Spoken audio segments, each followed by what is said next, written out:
Mark, if you don't mind, we'll let you share your screen. And if you could introduce yourself and jump into your presentation. Yeah, can you see the screen now? Hannah, if you want to stop sharing, then Mark can share. Oh, yep, sorry. There we go. Is that Yes, showing? There we go. it is. Okay, Mark. excellent. Well, whoops, hang on. I'm Mark Fredrickson with Snap Connor PR.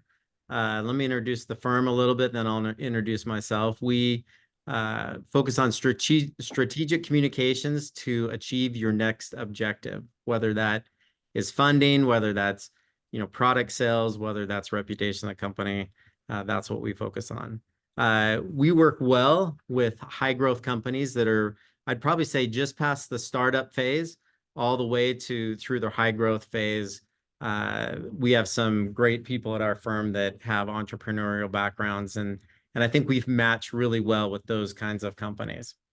We're experts in thought leaderships. That's one of the things that we're known for, and that's because of our founder and CEO Cheryl, who's on the presentation here today. So glad to have her support. And here's some of our logos of just just a smattering of current and former clients that we've had over the past couple of years. Okay, so we frequently have discussions with early stage companies, startups that want to do PR, and they're really excited about their product that they're going to launch. And so they're like, okay, we want to do PR. We want to go all in and do a big thing. And then sometimes we'll be like, okay, yeah, let's do some PR for you. And we get a big product launch going for them. And then after that product launch, we're like, okay, what's the next thing that we're going to do? And sometimes at a startup, you've got your new product, and then you've got to figure out, okay, well, we got to get the roadmap going. We got to get focused on our customers. We got to get sales going. And a lot of startups don't have the bandwidth, maybe even the budget, the focus, because they're so focused on their company that they don't have the next thing ready to do a consistent PR program, especially with an agency. So what I'm focusing on today is, well, and let me back up. What happens is that the company then is like, well, we don't really have anything else we want to do. And we're like, well, we want to get going. And there's kind of this awkward moment where it's like, well, maybe we should pause until you guys are ready to go. So the purpose of my presentation today is maybe focused on those companies that are in the startup phase. They don't have a lot of budget for PR, but they want to do some PR. And so we're going to talk about what you can do a little bit on your own, maybe when you hire someone to help you, maybe when you hire an agency, and we'll go through all that. And so that's kind of the focus of my presentation. Okay, first, I want to just maybe define what PR is, and I'm just going to go to the thing out of the book from Public Relations Society of America. Public relations is a strategic communication process that builds mutually beneficial relationships between organizations and their publics. Okay, so we've got that out of the way. That is the definition of what us PR people think of PR. Now, what can PR do for you? It can do a number of things, right? I've got some things listed there. I've got awareness, reputation. I've got this example of Next Page. When we were at Next Page, we were able to maximize our reputation as being a really small startup company, much, much bigger than we actually were. And so PR can amplify what you're doing. Sometimes it can amplify problems. And so you want to be careful about doing the right PR at the right time. It can also help you with funding. We were working with Partner to get a bunch of awards for them, and not that we got them funding through PR, but it was part of the process. The VC company that gave them the money said, "We see you all over the place with the awards that you're winning," and it can even help with sales.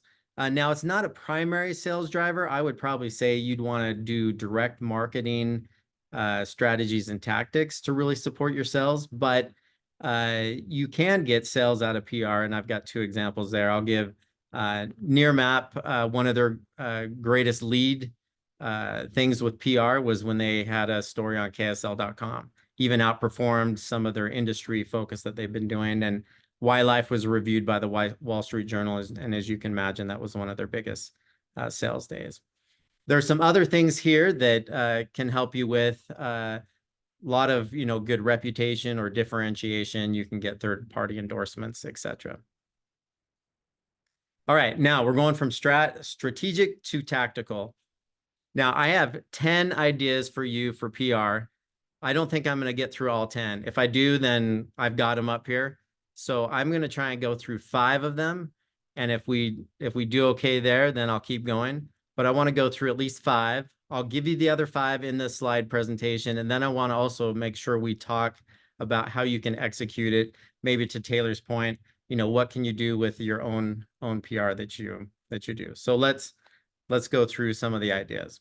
Okay, first of all, and I've used this as one of the ideas, you've got to make sure that your message is on point and it's consistent. Now, I know a lot of you at early stage companies and startups have focused on your value proposition. And so make sure that you have that completely defined, where you've got your category, your position, who you're targeting, that matches to your value proposition. It may be a little bit different than your value proposition because you're doing this to your customers through the media. You're communicating through the media. And then make sure you've highlighted your 1 to 3 key points.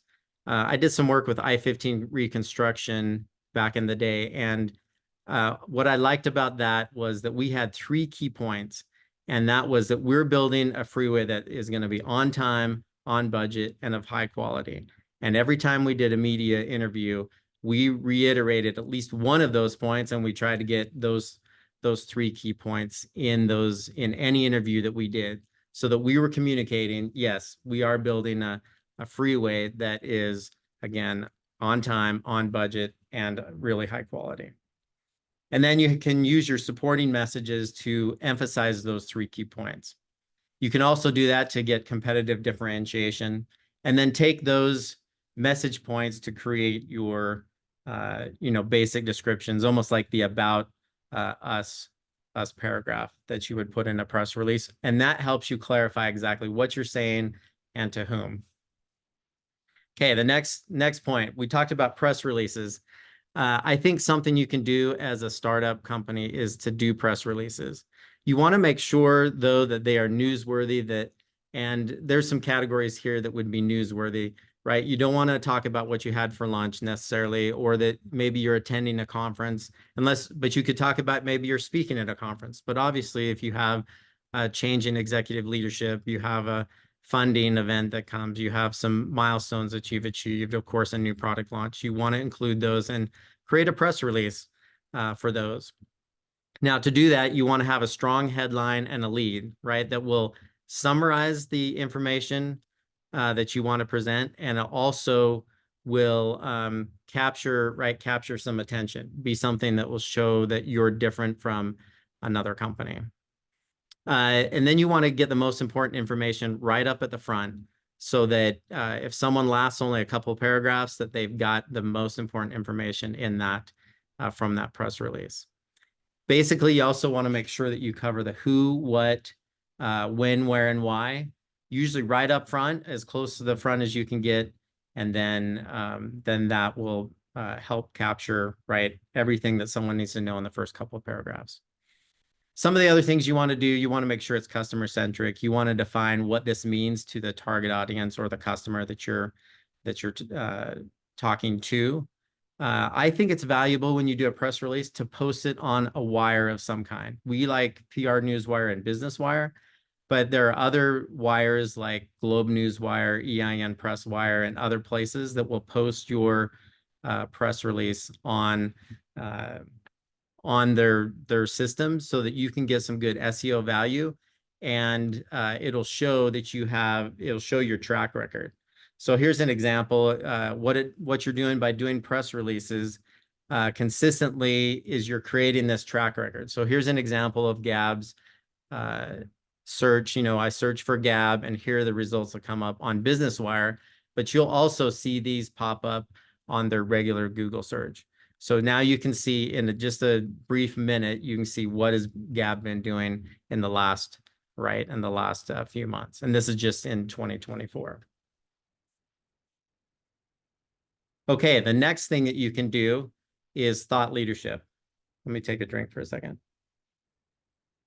Now, thought leadership has come about because journalists are overwhelmed and they're overworked, don't have room to cover everything that they want to cover. So what you can do is you can, in a sense, be a journalist for them. So I've got here that you're submitting an article to a publication. Now, it's not necessarily submitting a press release. It's usually submitting something that is more like an op-ed or a feature or an opinion piece, something that is educational, that will tell the readers of that publication, something that they can use for their business. Now, it needs to be non-promotional. You can't go and say, such and such company will say SnapCon or PR is the best PR agency, but it could be something more, maybe like this presentation, right? What are 10 strategies that small companies can do today in PR? Now you start doing that, you can do those, right? You can then do those as a one-off to a publication, or you can do that, you can start writing and maybe even become a regular columnist. I like to look at these as good ways to get into your industry publications. So you can utilize, right, your subject matter experts' knowledge and expertise, and then you can say, here are some key things for the banking industry, or the software industry, or retail, or whatever. When you're doing this process, what you want to do is you want to look for the managing editor or a key editor of a publication. Now, smaller publications that are in industries will usually have someone that just looks like they're in charge, right? Managing editor. You might have a content director. And so what you want to do is pitch your idea first. Say, I'll just use the example of today's presentation. So I would really like, I'd really like to give an article about small companies and what they do in PR because of these problems that I see, right? Small companies don't have the budget. They may not have all the other resources. They may not even have all the product track record yet. So what we're going to do is we'd like to pitch an article about 10 things that a company can do to do PR today. Then you want to get that acceptance first. So then you can create an outline and share that with the editor, and or the finished article and share that with the editor. If you do that, then you're not wasting time writing articles and then trying to find a place for them. Although you could do where you write an article and think, I've got this great article and I'm going to pitch it to a bunch of publications. Now in the background, you want to make sure you've read at the publication so that you kind of know what they're doing, what they're writing about, what the editor is talking about, etc. Now, to kind of get started, if you want to just kind of almost practice thought leadership, right? You can do this on LinkedIn or on Medium, and maybe depending on where your target audience is, that could be a really good place to kind of get started. Here's one of my favorite examples of thought leadership. It's with a company in the supply chain, and there was one of the leaders that wanted to talk about suicide awareness and prevention. And that is a big key topic in the manufacturing industry because of there's a focus on mental health, especially on mental health of men in the industry. And so we partnered with him to create this article, and that got us in Industry Week, whereas Industry Week wasn't covering the company as much because they don't cover what they call vendors. And so that got us in Industry Week with something that they then promoted quite a bit. They put it in their newsletter, they put it in other sister publications. So that's one way to use thought leadership as a way to, get your message out. And this is non-promotional, but it's positioning the author here as a thought leader and improving the reputation of the company. Another one that I would say is I'd say go for awards. I gave that example of Impartner. they wanted us to apply for pretty much any award, almost like if the award was alive, they wanted us to submit for it. And so we did that. We won in 1 year, we won 18 awards for them or with them. And so I think awards are a really good opportunity for you to improve your reputation, right? So there are individual team, company awards that are available locally within your industry, nationally, and depending on, right, what you're doing, and maybe with a lot of early stage companies and startups, right, things like the Edison Awards, the Fast Company Innovation Awards, EY Entrepreneur Awards are good awards for you to focus on. And that's another way that you can, right, you can verify, get this third-party recognition of what kind of a company you are, what kind of products you have, et cetera, et cetera. And that really worked for InPartner. Like I said, when their VC finished the funding in the process, he said, like, I see you guys everywhere. You're award-winning. You're the most award-winning partner relationship management software that we've ever seen. And they use that tagline even today. They say they're the most award-winning PRM in the industry. Here's just an example of some of the awards we've won for some of our clients. And I think you can do that too. You don't have to get 18 in 1 year, but if you just focus on maybe some key ones, then you can make some progress there. Okay, another one is trade shows. You're probably already attending the trade shows, either as an individual to check it out and meet with potential partners or customers, or maybe you're exhibiting. So if you're attending a trade show, go ahead and look for the media that are covering the show. And you can do that through a simple Google search or even a Chat GPT ask, who's covering the show? What have they covered in the past? And then reach out to them and say, I'm going to this show. I do this. And then I'd like to meet with you and tell you about my company and give them a little pitch about your company. The other thing is if you're exhibiting a show, then you can usually get the press list from your exhibit coordinator, right? They'll give you the press list and they'll give it to you a couple weeks in advance, and then you can just go and reach out to them a week or two in advance and say, hey, come by booth such and such. Here's what we're doing. You need to make sure that your pitch, though, is really unique about what you're trying to do for the industry. And that's one way that you can get some media coverage for when you go to a trade show. Here's an example of File Shadow. They went to Roots Tech. And so other media had booths at the show. And so what we did is we set up meetings or went to their booth and said, hi, we're from File Shadow. Here's what we do. And we'd really like to talk to you about, learning more about us. And we were able to set up some meetings there. Another thing you can do is even print out a couple of materials. There's usually a media resource library that you can drop off your materials. I know that's old school, but still there's different ways that you can do it. And then if you work with your coordinator at the event, you can also have a digital kind of media kit that you can put in their library there. So those are some of the ways to work with trade shows. Okay, well, we're getting close on time. So let's just talk about how do you do these 4 or 5 things that I've suggested. First, if you do it on your own, right, you can do your own writing. And I think that's a good way to do things. Or if you have a staff member that is really good at writing, I think that's okay. Give it a try. Try and write your own press release or write your own article and have other people look at it before you send it off. But then, then you can do it. And I think another good resource is Chat GPT. I think Chat GPT does a pretty good job when you take information that is yours and say, can you take these 4 or 5 paragraphs and create a press release, including a quote from such and such, one of our executives. And it does a pretty good job. You want to just make sure that you definitely review it and or fact check it.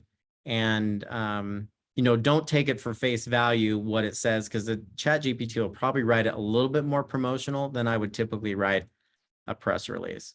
But it does a pretty good job, and it'll do a decent job on getting you a first draft of articles. And I know we've had some other presentations about that. So that's something you can do on your own. The next level would probably be doing some freelance work.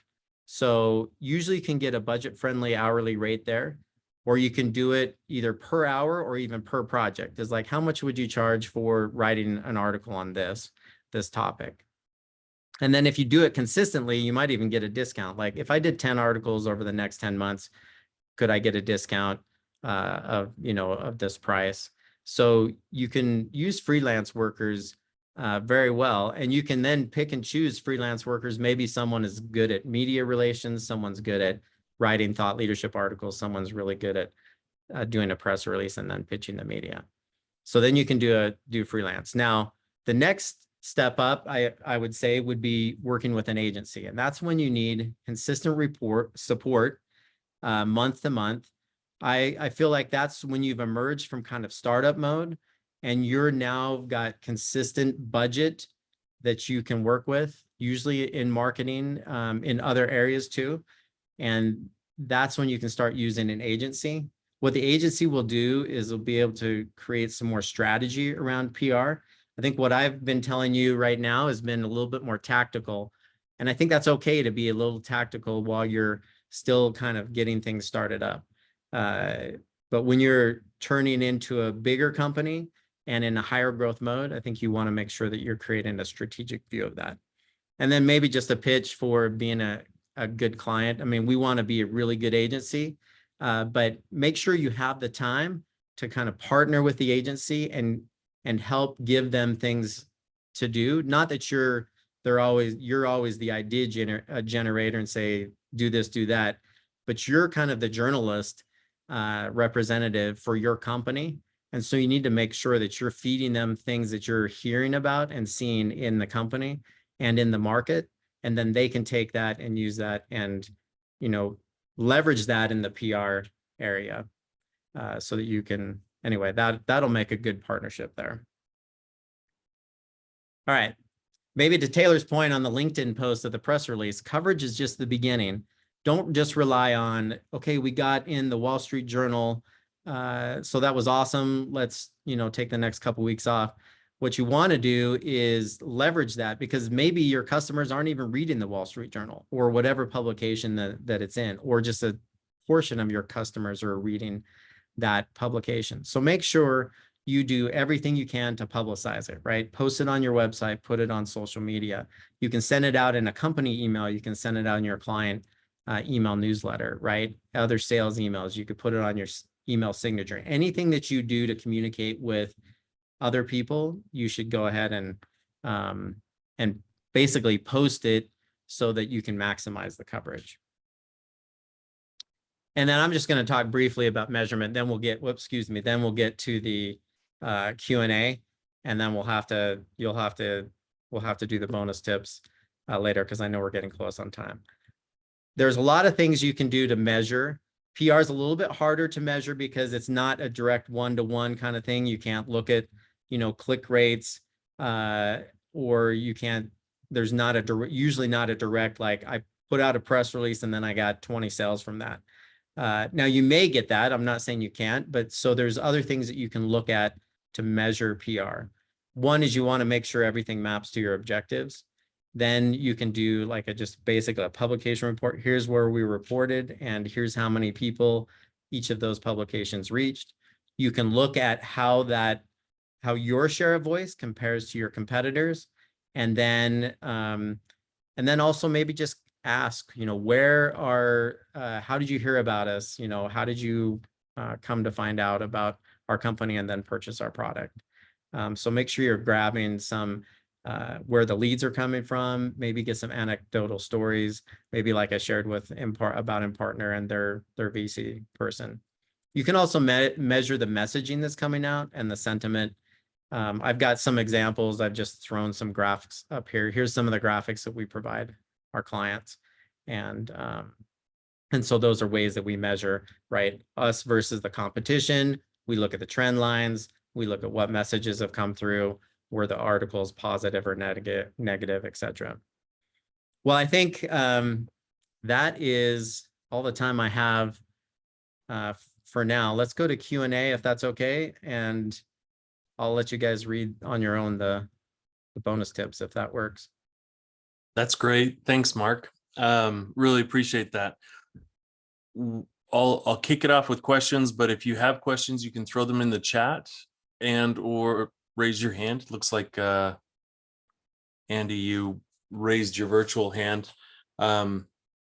Maybe one quick question for you though, Mark. What do you see as the biggest mistake that people make when trying to start a PR strategy as a startup?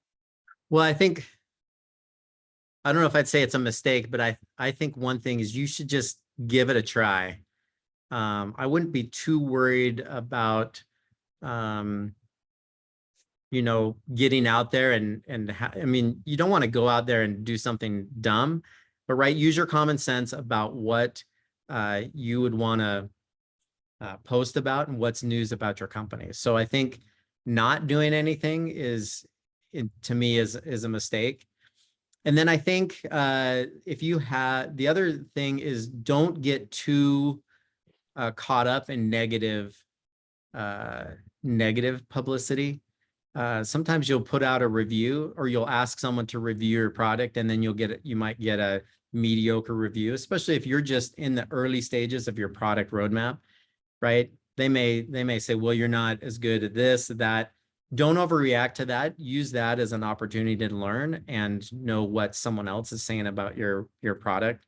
And so I'd probably say don't overreact to negative media, because there are things you can do to, counteract that in the future and as you build goodwill and do consistent things in PR. I think, that bad review or whatever or bad article kind of gets pushed down as time goes on. And that there's some other things we can do, but those are probably the two things I would say. That's awesome. Thanks. Andy, I know you had your hand raised. Hey, thanks for the floor, Taylor. Mark, great presentation.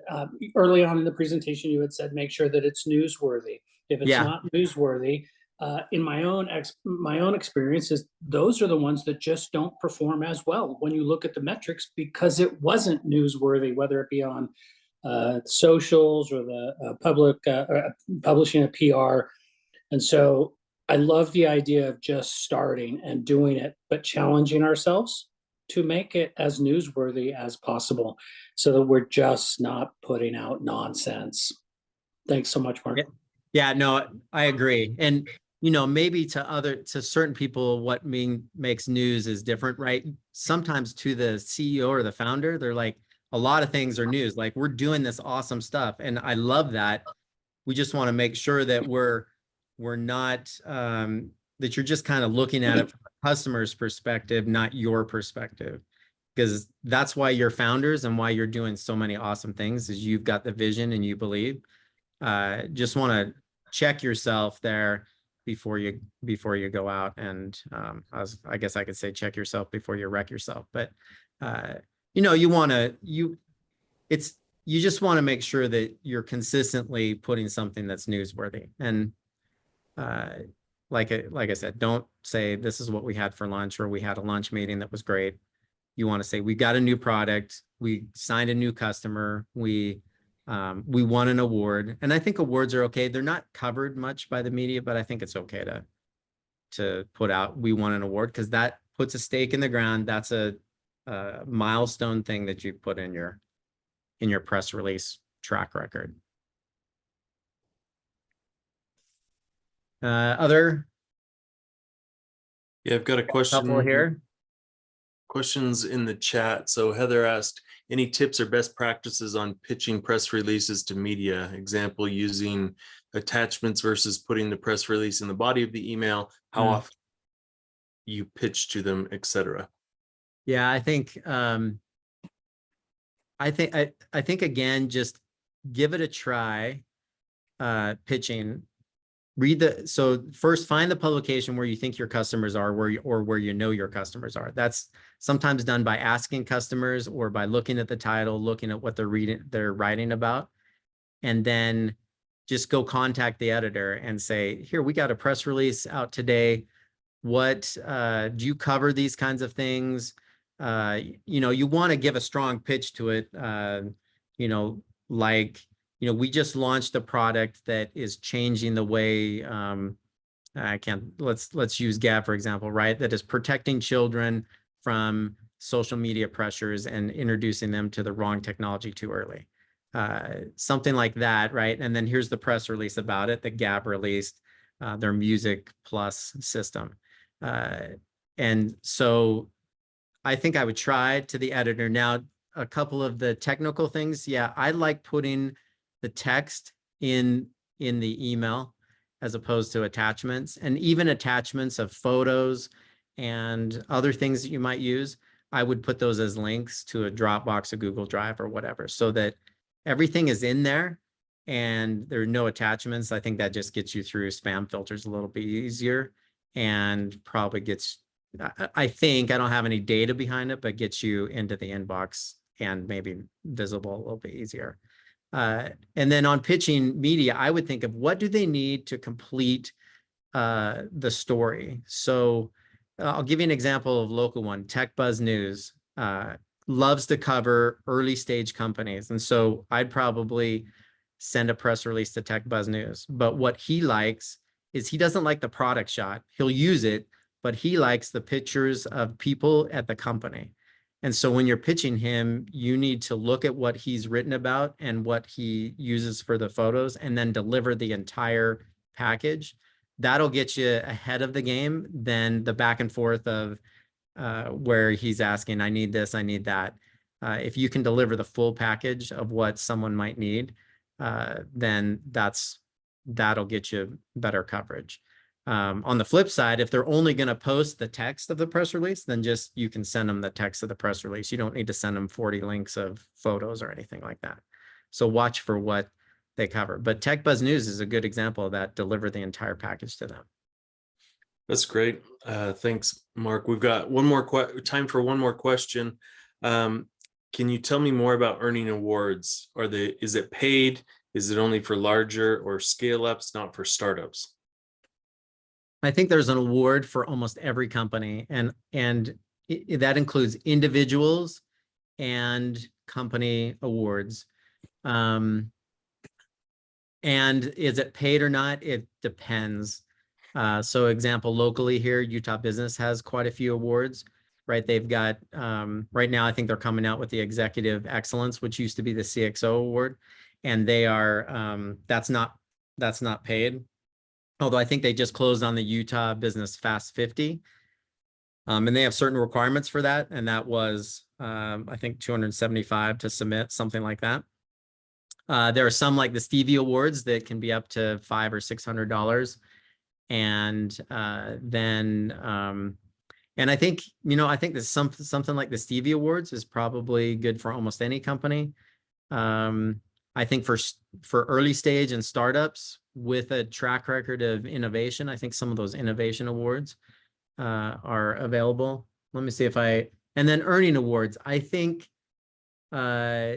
using data is really good. Don't just rely only on data. Data and customer stories are a good way to win the award. Now, I'm probably talking a little bit more on the product level.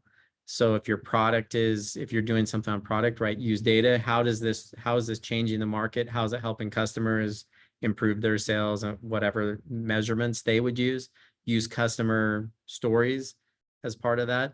If you're doing an individual, I think you want to do individual stories, right? This is, so-and-so has a management style that works this way. And so they helped one of their direct reports get promoted, or something like that. Trying to do this off the cuff. Where can you see available awards? That Kennedy's our award expert on this call, but I think we just, over time, you search for awards, especially look at the publications that are covering or speaking to your customers. they usually will have some kind of awards. And the nice thing is they will have a tab that says awards. So an example, and if you're in the supply chain, there's supply and demand chain executive or supply chain brain, and they have an awards tab, and then they just will post when their awards are due. And usually you can look at the track record. When did they announce the award? When, you know, you could probably find the 2023 version of the award and when it was due. Those are probably some fast ways. And then just maybe Google search, and there aren't a ton of like, here's the big award list. Maybe one advantage of working with an agency is we usually have multiple awards available we know about. So awesome. Mark, thanks so much. This is fantastic. If people want to get a hold of you, what's the best way? And yeah, I think just reach out on LinkedIn. Let me you can also reach out to me on my email.